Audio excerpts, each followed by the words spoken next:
کو ایسی آس عطا فرمائے۔ تو نبی پاک صلی اللہ علیہ وسلم نے جس قبر کو جنت کا باغ جہنم کا گڑھا قرار دیا، اس دنیا اور اس جہان میں نہیں، اس جہان میں قرار دیا۔ اب آپ اس جہان میں بیٹھ کر اس جہان کے حالات کو کیسے دیکھ سکتے ہیں؟ اور جب ہمارا پالا اس جہان سے ہوگا تو پھر ہر آنکھ دیکھے گی کہ کون سی قبر ہے جو جنت کا باغ ہے اور کون سی قبر ہے جو جہنم کا گڑھا ہے۔ تو جب مومن کی قبر جنت کا باغ ہے، اس لیے باغ ہے کہ اس مومن کی روح کو مسرت اور راحت پہنچائی جائے، اس کی روح کو خوش کیا جائے، اسے بہترین نعمتوں سے نوازا جائے، اس کی روح اور اس کے بدن کو لذت دی جائے۔ بدن اور روح لذت تب پائیں گے جب حیات نام کی کوئی چیز ہوگی۔ اور کافر کی قبر جہنم کا گڑھا اس لیے ہے کہ اسے تکلیف دی جائے، اسے عذاب دیا جائے۔ عذاب بغیر احساس سے ممکن نہیں، اور احساس بغیر زندگی کے ممکن نہیں۔ پتہ یہ چلا ہر مرنے والا اور دنیا سے جانے والے کو اللہ رب العزت ایک قسم کی زندگی عطا فرماتا ہے، وہ عام مومنین کو بھی عطا فرماتا ہے، وہ کفار کو بھی عطا فرماتا ہے، وہ صالحین شہداء کو بھی عطا فرماتا ہے۔ لیکن ان زندگی کے مراتب ہیں۔ عام مومن کی زندگی، کافر کی زندگی بہت ہی کمزور زندگی ہے، صرف اتنی زندگی ہے روح کا تعلق بدن سے اس قدر قائم رہتا ہے کہ اگر لذت پہنچے تو اس کا احساس ہو، درد پہنچے تو اس کا احساس ہو، اس سے زیادہ نہیں۔ اور اولیاء اللہ، کاملین، شہداء، علماء ربانیین، ان کی زندگی ان عامت الناس کی زندگی سے قوی ہے۔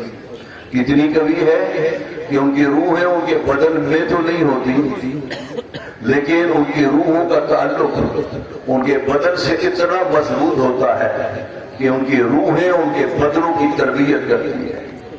اس لیے ان کی روحوں کا تعلق ان کے بدنوں کے ساتھ اس قدر مضبوط ہوتا ہے کہ وہ روحیں ان کے بدنوں کو گلنے نہیں دیتی، سڑنے نہیں دیتی۔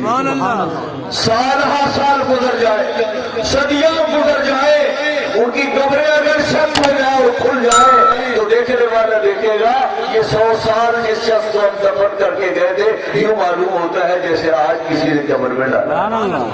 اور انبیاء علیہ السلام کی زندگی تو سب سے اعلیٰ ہے۔ ان کی روحیں وعدہ الہی کے لیے ایک لمحے کے لیے باہر آتی ہیں اور اس کے بعد ان کی روحیں پھر ان کے ابدان شریفہ میں ہمیشہ ہمیشہ کے لیے اندر موجود ہوتی ہیں۔ یوں یہ انبیاء علیہ السلام کی زندگی ہے۔ حضور نبی پاک صلی اللہ علیہ وسلم سے پوچھا گیا، یا رسول اللہ صلی اللہ علیہ وسلم، مرنے کے بعد جو عذاب ہے وہ روح کو ہوتا ہے یا بدن کو؟ نبی پاک صلی اللہ علیہ وسلم نے فرمایا دونوں کو ہوتا ہے، روح کو بھی ہوتا ہے، بدن کو بھی ہوتا ہے۔ پھر آپ نے سمجھایا، فرمایا کہ یہ بتاؤ ایک باغ ہو، اس کا پھل پکا ہوا ہو